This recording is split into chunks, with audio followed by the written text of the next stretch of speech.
ڕۆژ باش بینەرانی هێژای فریدۆم تیوی بە ئاکتوێلێکی تر پێگەشتینەوە. سەرەتا دەچینە ڕۆژهەڵاتی کوردستان و لە ئەنجامی وەرگەڕانی ماشێنێک لە ناوچەی مەریوان دوو کۆڵبەرگیانیان لەدەستا و چواری دیکەش بریندار بوون. بە پێی زانیاریە هەرێمیەکان لە ڕۆژانی ڕابردوودا لە ئەنجامی کەوتنە خوارەوەی پاسێک 21 کۆڵبەر بریندار بوون و هەروەها لە ڕۆژانی ڕابردووشتاش لە گوندێکی نزیک سەوڵاوای مەریوان بە ناوی دزڵی ماشینێک وەرگەرا و لە ئەنجامدا دوو کۆڵبەرگیانیان لەدەستاوە و چوار کۆڵبەری دیکەش بریندار بوون. کۆڵبەرە بریندارەکانش گوازراونەتەوە بۆ نەخۆشخانەی مەریوان. زانراوە ئەو کۆڵبەرانەی گیانیان لەدەستاوە تەمەنیان لە نێوان 26 بۆ 41 ساڵاندا بووە و خەڵکی ئاوایی بلچە سووری سەر بە شاری مەریوان بوون. بەو پیا لە تەنها لە ماوەی دوو هەفتەی ڕابردوودا دوو کۆڵبەرگیانیان لەدەستداوە و 25 دیکەش بریندار بوون. شایانی باسە زۆربەی دانیشتوانی ناوچە سنووریەکانی ڕۆژهەڵاتی کوردستان بەهۆی سیاسەتی جوداکاری کۆماری ئیسلامی ئێران و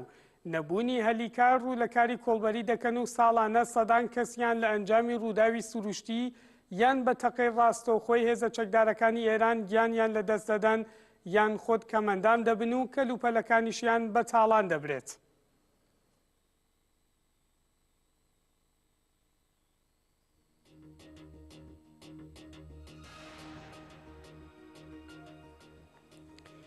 بەڵێ بینەرانی هێژای ئێستاش بۆ ئاوردانەوە لە دوایین ڕۆژی کۆڵبەران و گوزەرانی کاسبکارانی سەرسنوور دەچینە باشووری کوردستان و چالاکوانی سیاسی ئیقبال مرادی لە ڕێگەی تەلەفۆنەوە لەگەڵمان دەبێت. ئەم کاتت باش بەڕێز ئیقبال مرادی. ئەم کاتەی ئێوەش باش سڵاو و ڕێز بۆ ئێوەی بۆیەوە و بینەران و بیسەرانی تەلەڤیزیۆنی فریدۆم. سپاس. بەڕێز ئیقبال، دوایین ڕەوشی کۆڵبەران و کاسبکارانی سەرسنوور لە لای ئێوە ئەگەر هەبێت و بۆ بینەرانمانی ڕابگەێنن چییە هێشتی تازە؟ بڵێ هەروواکە پێشتر خۆتان لە راپۆرتەکان ئاشارەتان پێکرد شایانی باسە و بیرخستنەوەیە کە دەوڵەتی ئێران بە درێژایی مێژووی سەرکوتگەرانەی خۆی بەتایبەت بەرامبەر بە نەتەوەی کورد لە ڕۆژهەڵاتی کوردستان بووە. ئەگەر دۆخی ژیانی کورد لە ڕۆژهەڵات لەگەڵ وڵاتانی دیکەی دنیا بەراورد بکرێت کورد گیان لە هەموو ستەمەکان کە بەسەریەوەیە لە سەرەتایی ترین ئازادی ژیانی و مەدەنی بێبەشە. ڕۆژ نییە ڕۆڵەی کورد زیندانی و ئەشکەنجە و لە سێدارە نەدرێت. ئێمە لە ژیانی ڕۆژانەمان شاهدی ئەوەین. ڕۆژ نییە کۆڵبەری کورد نان و ژیانی لێ نەسندێت. بە پێی ئامارەکانی کۆمەڵی مافی مرۆڤ لە ساڵی ڕابردوو 122 کۆڵبەری کورد بەدەستی هێزە ئەمنیەتەکان و یا بە ڕووداوە سروشتیەکان گیانیان دەسێنراوەسەوە وە بریندار بوو و دوایین کارەساتی ئەم کۆڵبەرانە گیان لە دەستدانی دوو گەنجی مەریوانی سربەگوندی بلچە سوور بوون. 124 شارۆمەندی کورد لە سێدارە دراون. 33 کەسیان سیاسی و عەقیدەتی بوون. 5 کەسیان لە شەقامە گشتیەکان لە بەرچاوی خەڵک لە سێدارە دراوە. نزیک بە 3000 کرێکار لەسەر کارەکانیان دەرکراون و بێکار بوون. بەهۆی نەبوونی باری ئابووری و هەژاری 120 شارۆمەندی کورد خۆکوژیان کردووە و گیانیان لەدەستداوە. ئەمانە هەمووی کارەسات یەک لە دوای یەکەکانی دەستاوردەکانی خودی جمهوری ئیسلامیە بەسەر گەلی کوردو. باشە بەڕێز ئیقبال، هەر وەک لە میدیاکان و سۆسیال میدیایە دەرەکەوێت ئەو کەسانە کە خۆیان پاڵاوتووە بۆ هەڵبژاردنەکانی ئەنجومەنی گوند و شارەکانی ڕۆژهەڵاتی کوردستان هەندێکیان مژاری کۆڵبەریان کردوتە پرۆپاگەندەیەک بۆ کۆکردنەوەی دەنگ. ئایا باشتر نییە لە باتیەوەی کە کۆڵبەر بکرێتە مژارێک بۆ پرۆپاگەندە و بەدەستێنانی دەنگ هەوڵێک بدرێت بۆ چارەسەری کێشە و گرفتەکانیان؟ بەڵێ ڕاستە زۆر جێگەی داخە کە ئەوانە کە خۆیان پاڵێوراوەکان کە لەسەر زۆرتریان لە فیلتەری خودی دەم و دەستگا لە ئەمنیەتەکان و تێپەڕاندووە بۆ ئەوەی کە دەنگی خەڵک و متمانەی خەڵک بەدەستبێنن شتی وا باسەکەن وەلێ ئەوە لە کولدا لەسەر ئەساسی سیاسەتەکانی جمهوری ئیسلامی بەڕێوە برێ مەسەلەی کۆڵبەر مەسئلەیەک نییە کە بتوانن ئەوان چارەسەریکەن چونکە بە بۆنەی مەسئلەی نەبوونی سیاستێکی اقتصادی دروستەوە کە تا ئیستا لە ڕۆژهەڵات کارگایەکی تەوەلیدی نەبووە یا ئەگەر بوو بێ بە بۆنەی مەسەلەی بحرانێک و یا دەست بەسەرکردنی کرێکاران و ڕۆژ نییە مەشاهدی دەرکردنی کرێکاران نەبین یا مەسەلە ئەو بحرانەی کە بحرانی کار لە ڕۆژهەڵات کێ دروستی کردووە خودی نظامە ئایا خودی نظام ئەتوانێت چارەسەری ئەو کێشە بکات قەت من لەو بڕوایان پیسی بتوانێت بە پیسی پاکۆ بێت خۆیان وەزعیەتەکەیان خۆڵقاندووەوە ئیستا بە شۆرایە کە هیچ دەسەڵاتێکی سیاسی لە ناو خۆی خودی ڕژیمانیە فقط وەکو ئەبزارێک بەکاریان دێنن فکر ناکەم بتوانن چارەسەری ئەو کێشە بکەن. بەڵێ بەرز مرادی ڕژێمی ئێران باس لەوە دەکات کە ئەو کۆڵبەرانە لە ڕاستیدا خەریکی گواستنەوەی کەلوپەلی قاچاقن ئایا ئەو کەلوپەلانەی کە ئەوانەی گوازنەوە دەچێتە قاڵبی کەلوپەلی قاچاقەوە یان بەگشتی کۆڵبەر چی ئەگوازێتەوە ئەو شتانە چینکە ئەوان لەم دیوی سنوورۆی بن بۆ ئەو دیو ئەو شتانە بەپێی ئەوەی کە من خۆم چوم سەردانی سنوورەکانم کردووەوە شاهدی ئەو ماجرا بووم زۆرتری ئەو شتانە وەسایلی ماڵن وەکو یەخچاڵە وەکو تەلەڤیزیۆنە وەکو لێباشوویە ئەم شتانەیە یا ئەگەر لەگەڵ مەسەلەی چاییە دوایەوە مایەحتاجی عمومی ژیانە کە وەکو ڕۆن و شتەکە لە ڕۆژهەڵات ئەو شتێ بە قیمەتێکی گران دەسەکەیەوە لێ لە باشوور بە بۆنەی ئەوە کە بازاڕەکانی کراوەیە بە تەرەفی ئوروپاوانەوە هەندێک شتەکان هەرزانترە ئەوانی جێبەن بۆ ئەوەی کە بتوانن لەو ڕێتەرێقەوە بژێوی ژیانیان بن بەڕێگەوە ئەو شتەکە قەت قاچاق نەبووە من پێم وانییە کە شتێکی خواردنی یا مایەحتاجی عمومی خواردن بێت لە کوێی لە دنیا برنج قاچاق بووە زۆرتر لەوانە کە ئەکوژێن یا دەست بەسەرەکرێن برنجیان پێ تەلەڤیزیۆنیان پێ لەباشوویان پێ قماش یا پارچەیان پێ ئەمانە ناکەوێتە قاڵبی قاچاقۆ. بەڵێ بەڕێز مرادی ئەوەندەی کە ئێوە سەرنجتاندا بێت ئەو کەسانێک کە خۆیان پاڵاوتووە بۆ ئەنجومەنی شار و گوندەکان بە تایبەت لە ناوچە سنووریەکانی ڕۆژهەڵاتی کوردستانە ئایا هیچیان هەیە بۆ چارەسەرکردنی دۆخی کۆڵبەران یان ئەوەی کە ئەو دۆخە بەم ئاسانیە چارەسەر نابێت؟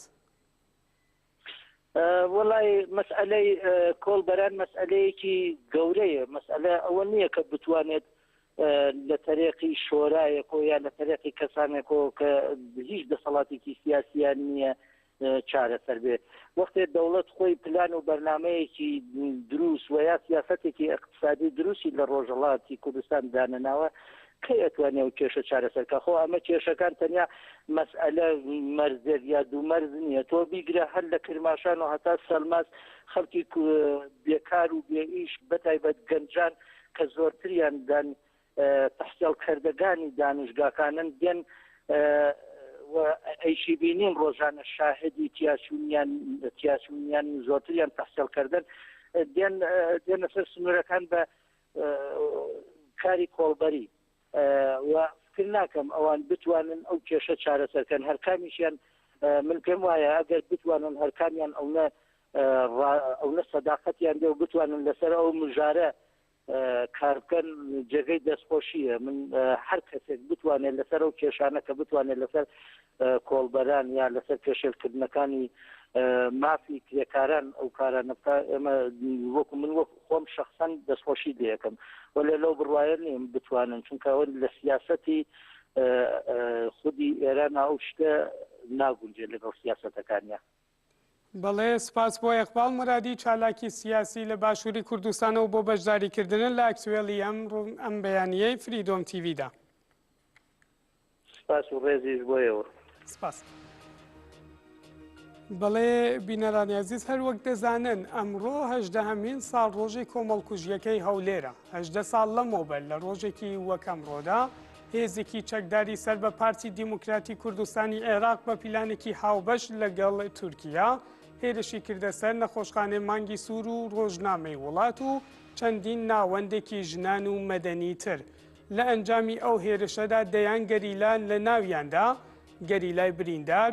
ڕۆژنامە نووس و هونەرمەند کۆمەڵکوژ کران. ژمارەیەکی زۆریان بێسەر و شوێن کران و هەتا ئێستا چارەنووسیان نادیارە.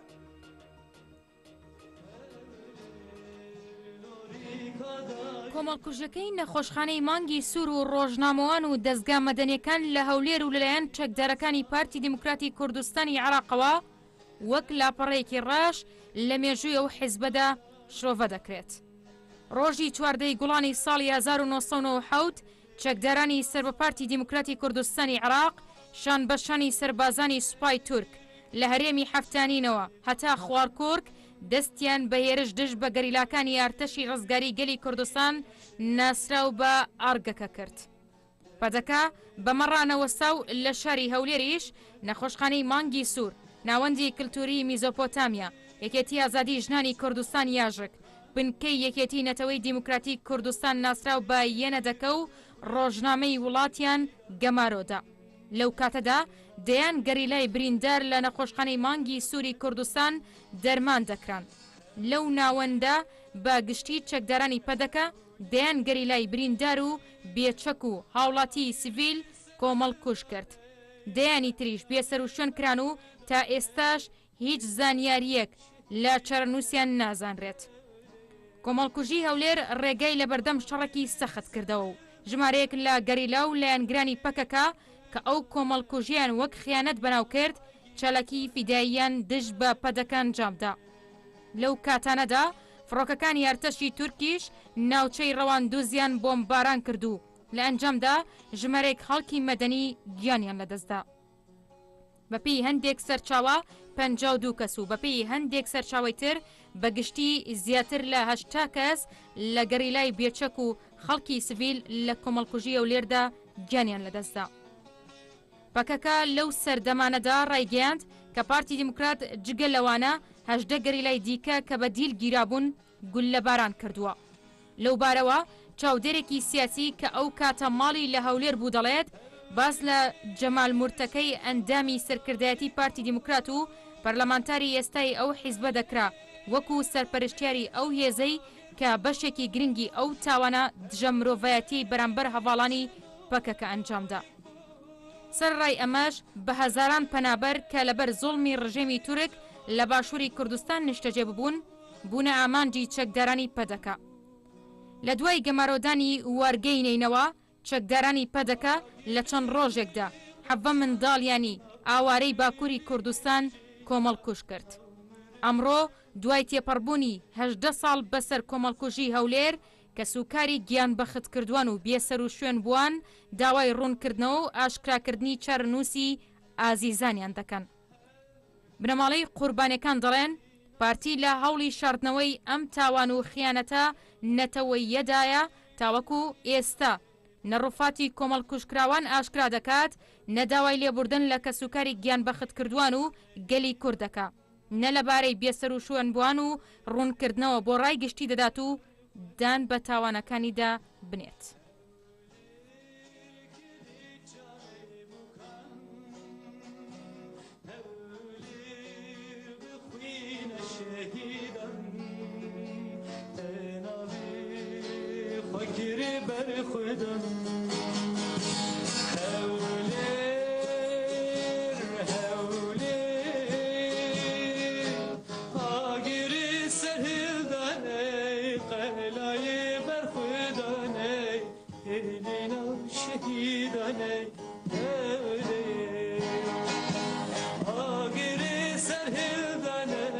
قلای بر خدا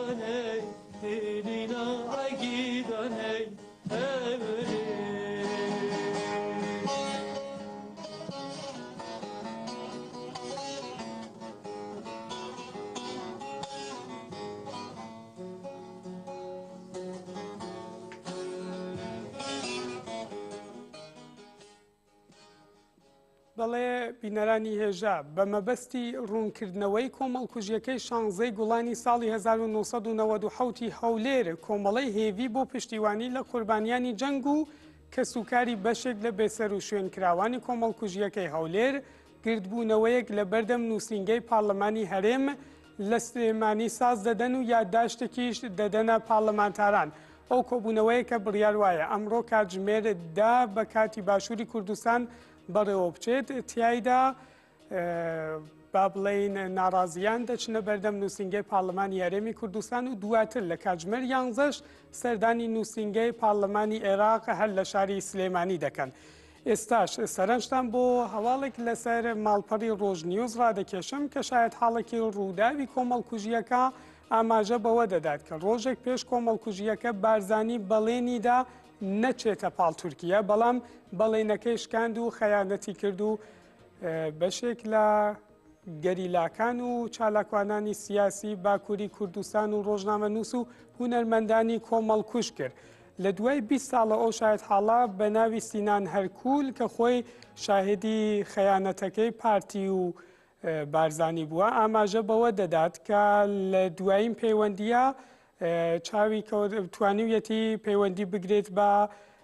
گەریلاکان و نوێنەرایەتی پەکەکە و یەنەدەکە، بەڵام دواتر ئاگادار کراوەتەوە کە لە یەک کاتا هێرش براوەتە سەر دەستگاکانیان و ماڵی دۆستانیان و هەروەها بە شێوەیەکی گشتی هێرش کراوەتە سەر 72 ماڵ و بە کورتی بارزانی ئەو بەڵێنەی کە دابووی جێبەجێ نەکرد و ئەو خەیانەتەی ساڵی 1990 واتە 16 گوڵانی 1990 پێکێنا.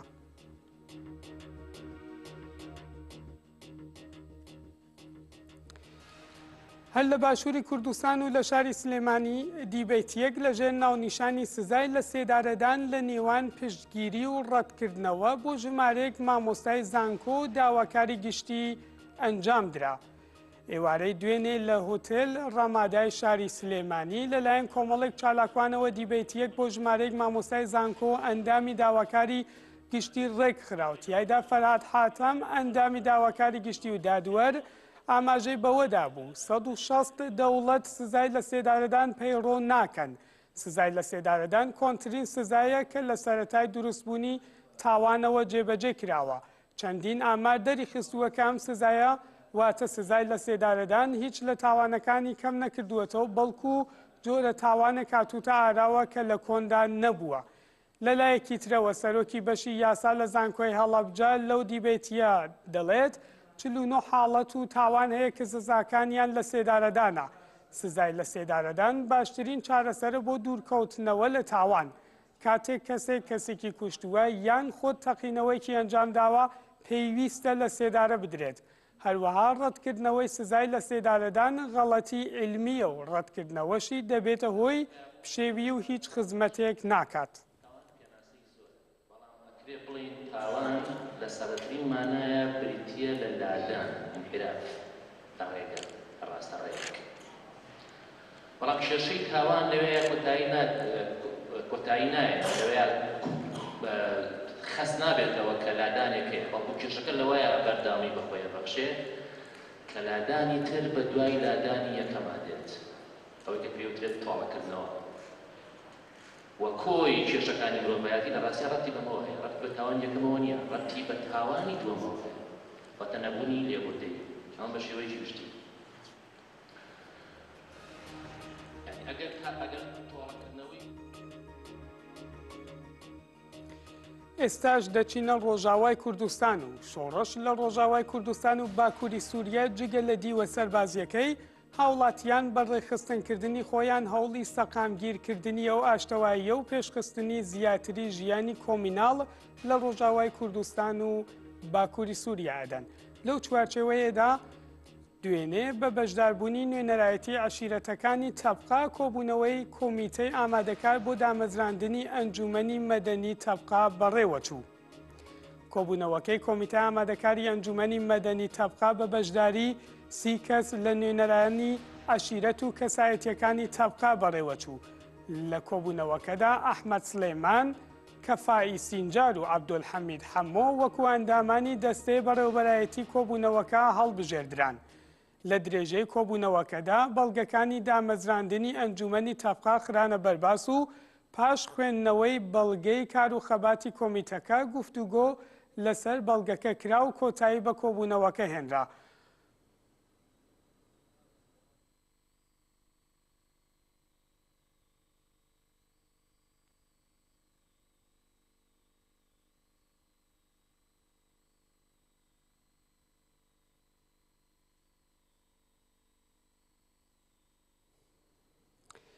بەڵێ ئێستای سەرنجتان بۆ هەواڵێک لەسەر ماڵپەڕی ڕۆژنیۆز ڕادەکێشم کە تیایدا ئاماژە بەوە دراوە کە لە دوایین پێشڕەویەکانی شەڕوانانی هێزەکانی سووریای دیموکراتیک لە ئۆپراسیۆنی تووڕەیی فۆرات بۆ ئازادکردنی ڕەقە شەڕوانان 3 گوند و 15 کێلگەیان لە چنگی چەتەکانی داعش ڕزگار کردووە. شەڕوانانی هێزەکانی سووریای دیموکراتیک لە باکووری ڕەقەوە 3 گوند و 15 کێلگەیان لە چەتەکان پاک کردووەتەوە و لە چوارچەوەی پێشڕەویەکانیان لە خۆناغی چوارەمی ئۆپراسیۆنی تووڕەیی فۆرات توانیویانە تا ئێستا بەشێکی بەرچاوی ناوچەکانی باکووری ڕەقا ڕزگار بکەن و لە ئەنجامی شەڕێکی قورس لە گوندەکانی ڕەشید، ئەبوو قەیرا و جەیف و ئەو گشتی ئەو 3 گوندە لە دەستی چەتەکانی داعش ڕزگار کراوە و لە ئێستاشتا شەڕێکی گەرم لە دەوروبەری شاری ڕەقا لە ئارادایە.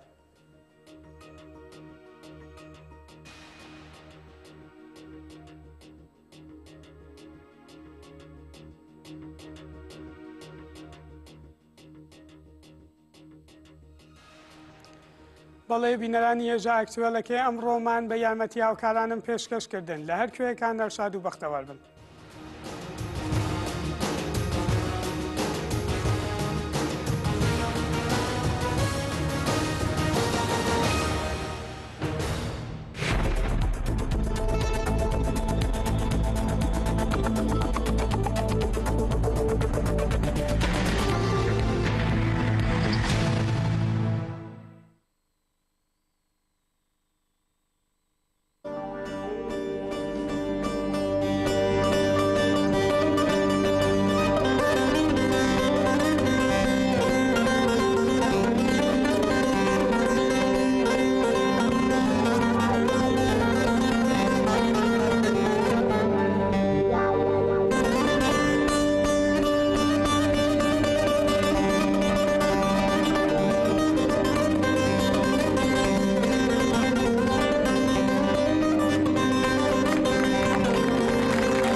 خودی اوشش همه همسلو ام هات بتونی ویدی ام گیت ام هات وینا وادا دیسا ام گیت شوید پزم هدا قنه بوی نهشتهرن حالی من نخوشه شودی و شوانی من پل ندانه من مالا خواه بیه دانیه ویجای هم آویدی بیخواهی خودی کنم برش هم هاتنه ها حالی من خودی انده حالی من نخوشه نایتی بودنه دارو که من دو مانه نمالی ویدیت من نمانه جزی شویدی مشی خواه که مطاده مجویدی بای که من بیاویدی ساعت 11 شوی نکم که پانی وز بدیسه من انیا ویدی ما ویدی گفت هن حتی وجش خورد سربست با امتحانه وی ملی فرنشینی نه سربست خود امزی نظام کوه خود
ما بنا دانينا تحتوكو اسكي هاد قول نمين فيدي امي جزا جورا بنيستش خو من ازاني پازم هاتيه گرت صبي ما قول انا خويكي وصبي امي بايكي سر خوري خدا علي كي حتى پازم مدي هات قلت على پاس شوي گيت بعد انا بلبي جزا جيبي خو كاغذ ما غدي ما نشتي فيديو ما انا فيديو جي ناهلم دکی و هر پس من مینی بیاو خود حالی من هر چه زنی خود حالی من خوش زحمت خود قنه نه پایان نشوانی منی نشوانی من بخو چون وی گنده هستی چند موجود آنی نه حتی نخواهی قاین ویرانه گینیجی بخو خود دو پیامبر ویرانه گیتنیم بخو ما في دقة حال شابي وانا خوش بيكي ناي خودي تشتغل استمالة أفضل خودي ما شفاجي جيتنا ما شفانا 5 مليار أما الدهر واشتها منك بدو شنو حياتها متني أما خودي يبكي آخر كده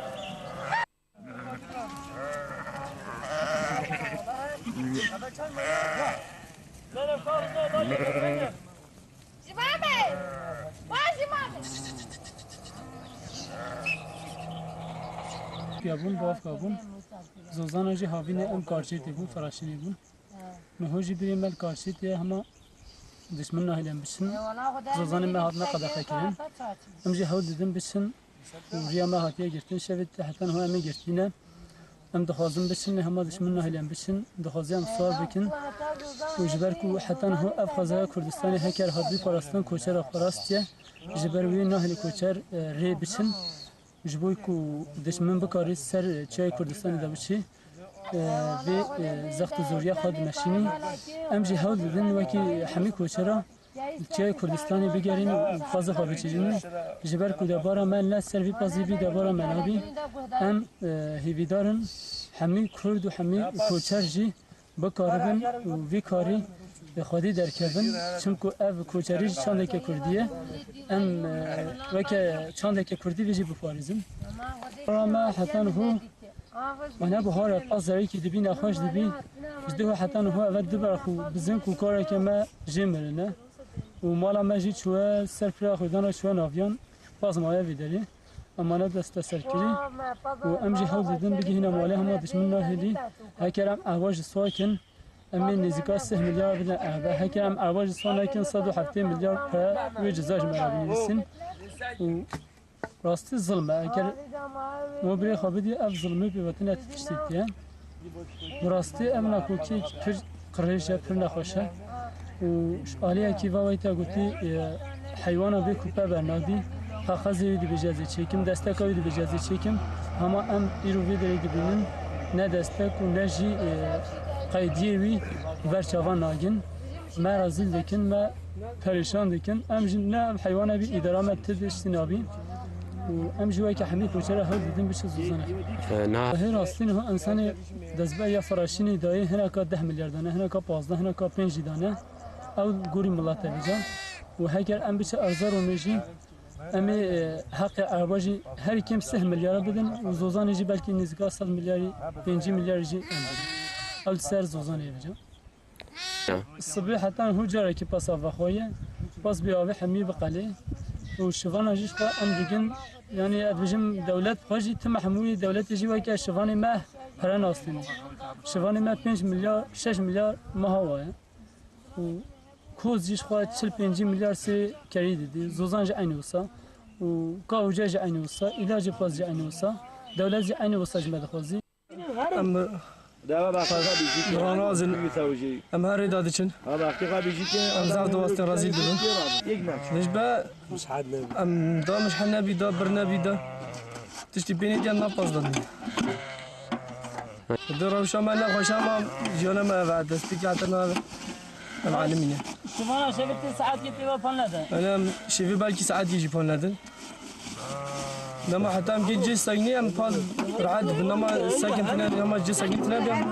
راحتينا بيم. زوزانا خوشة إشكي خوشتر بهاي يعني ردا خوشتر. أنا ميفيدان دم كم دا وبسكري شارسات بن دولة جي سقطتين دينا خيني جبونا كوشراتي وجبونا جل. هكذا كاري سجى خوار حد بي جبونا حيوان قلنا حيوان دمي رازيل دبريدا. أنا ميفيدان بابسياري كيكو بینیجیان. امیو حتی هاتو کوفید رها وقتی وی کاشیرا یعنی گلا پازماجی مش حد سردن ادم نخواش بون گلا که ده 15 روز بیانی بی حتی 20 روز باجی اف پازا زنزانه. اما دولتی ساس قلدی خز نهش. امی ویدان کو دولت جوی سقندی عدرای کی. آنیا سقندیش گلو کوچارا را چینه بین.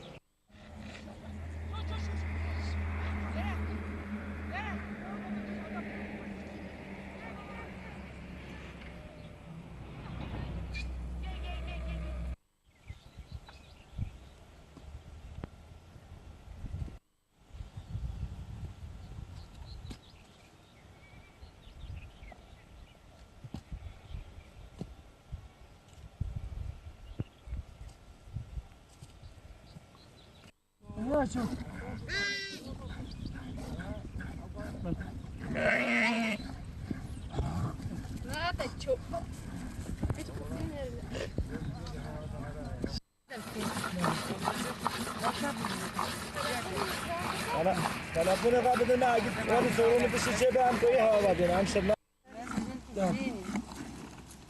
ما خاجة مسكين ولا خاطر تبي. يا عين ده. أنا وجدت الشيء ده الشيء ما ترى. دي ناش. الشيء نعم ودينا بده. وشينا خشنا شيش برا. بابنا أمشي ناخذ.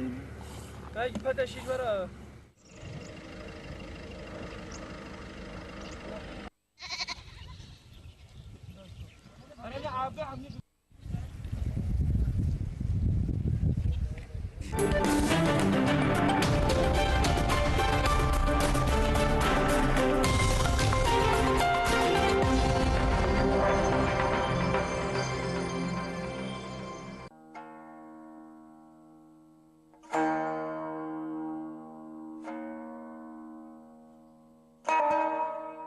لسینگی خاکێکی پیر و ماندوو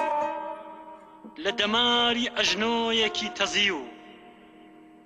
لە قوڵایی هەناسەیەک سارد و هەراسان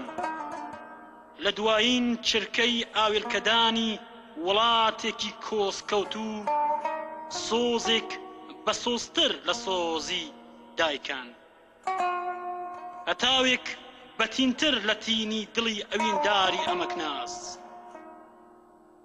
زائڵەیەک ڕۆح بزوێنتر لە چریکەی بڵبڵی شەیدا شنەیەک هێمنتر لە سروەی بەیانان و وزەیەک بەهێزتر لە زەبری بێبەزەییان دەچێنرێت و ناوی شەهیدی لێدەنرێت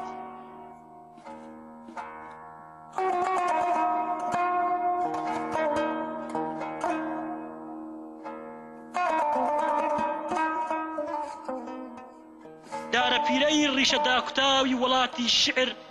دەبوژێنێتەوە و دەیخەمڵێنێ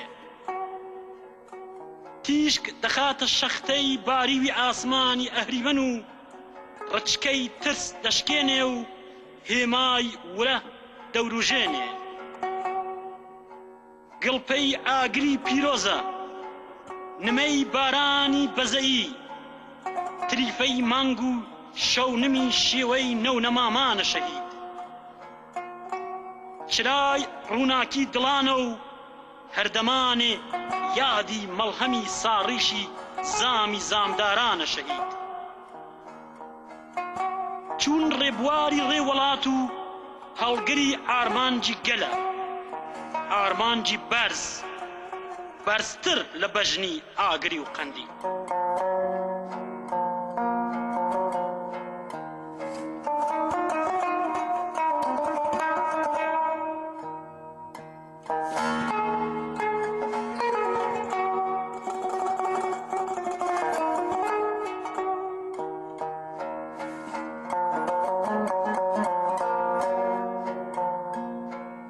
نیشتمان لە شیرینی مەبەستی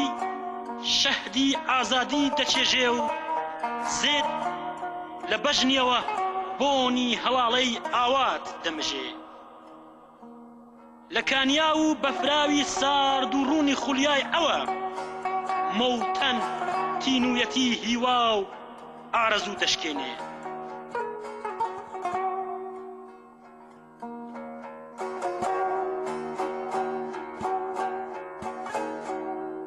گڵکۆی سیمانەخشینی دیمەنی ژیانی ڕازاندۆتەوە و نەرگس و وەنۆشەی ملکەجی بارگای وڵاتی خوزگە کردووە و لەبەر پێدا کڕنۆش دەبن کڕنۆش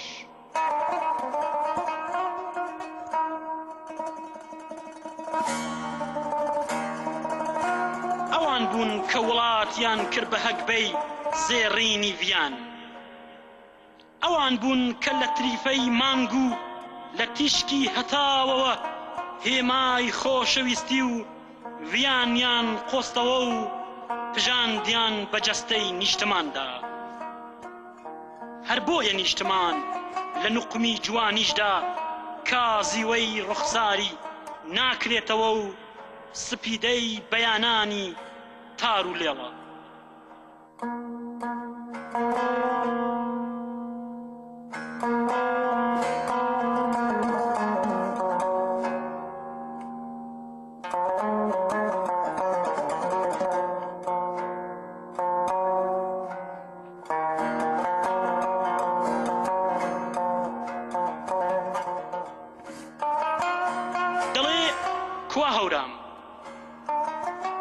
چڵەکێنێ و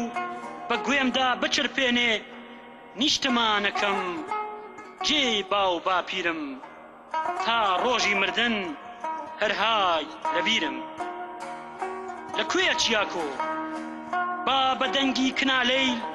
بەزمی دەرەیی وەتەن وەتەن باوانم وەتەن مایەی خەفەتم بۆ بخوێنێ شاهینم دەوێ لە دوندی چیای بەرزی سیا چەمانە و هەورە و حەیرانەوە بۆم بچڕێ بەو بچیم بچیم بەو بچیمەوە داڵاهۆ خۆشە سەر بیەیمەوە چریکەی زۆزان ناگاتە گوێم تا مەزرۆی سترانی ئەسکچم کە چاکوردانم لە دەنگی نوپەلداوە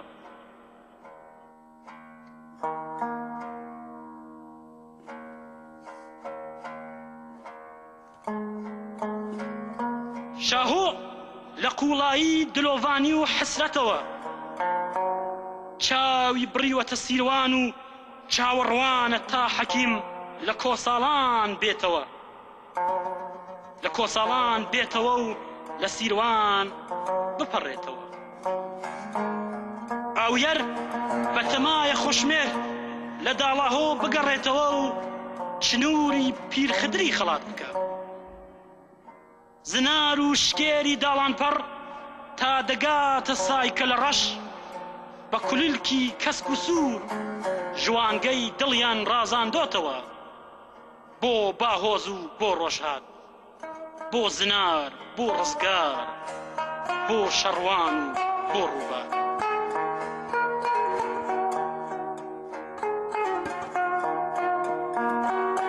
با سەیدای جگەرخوێن لە پێخەوی بەستە و پەخشاندا هەناسەی حەسانەوە هەڵکێشێ ئەمڕۆ جگەرخوێنەکان لە ڕۆژهەڵاتی وڵاتدا هونراوەی فەداکاری دەهونێننەوە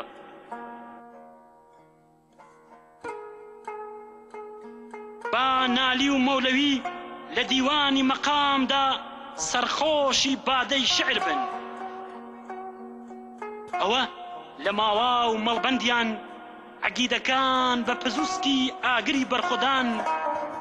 دەقی ئازادی تۆمار دەکەن و تۆڵ هەڵدان سەری هەڵداوە بۆ تۆڵەساندن با جارێکی تر هەژارەکان و هێمنەکان و قانعەکان سەر هەڵبدەنەوە لەبەر ئەوەی ئارمانجی پارتیزانی هێمن ئەوە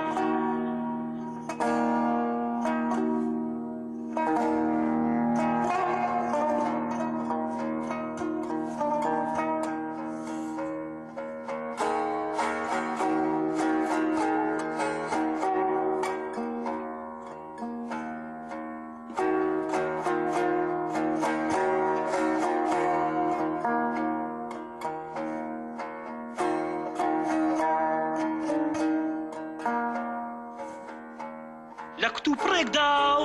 ژنشکاوە لە شەوگارێکی ئەستەم و لە ناکاوە لە پاڵ پەتی سێدارەدا ژیان خورد لە سیمای شیرینەوە ڕووناهی پرشنگی خستە باڵای دەماوەند و بۆ جاری تر لە دوای ساڵانی درێژ دەماوەند زەماوەندی ژیانەوەی گێڕە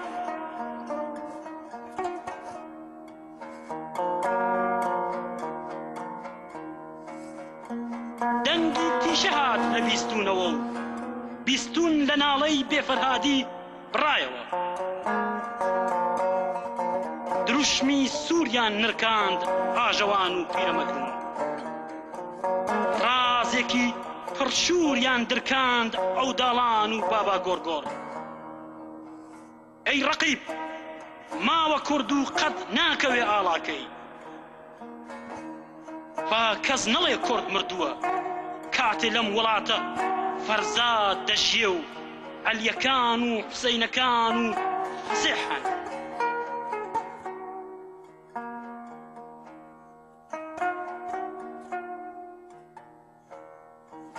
ئەی ڕەقیب لە پاڵ پەتی سێدارەیشدا پێمان وتی ئێمە ڕۆڵەی ڕەنگی سوور و شۆڕشین بەسکەیدی جەلاد ساتۆرەکەت حەوا مەدە بۆ گەردەنی شۆڕە لاوی زاگرۆس نشین لەم وڵاتە پساوە ترس لە پەت و سێدارەکەت بە بزە و دیلان دین بە پیرایی مردنەوە بۆ ژیانەوە ئیدی لێرە نەشین دەگێڕین نەمردن تۆقێنەرە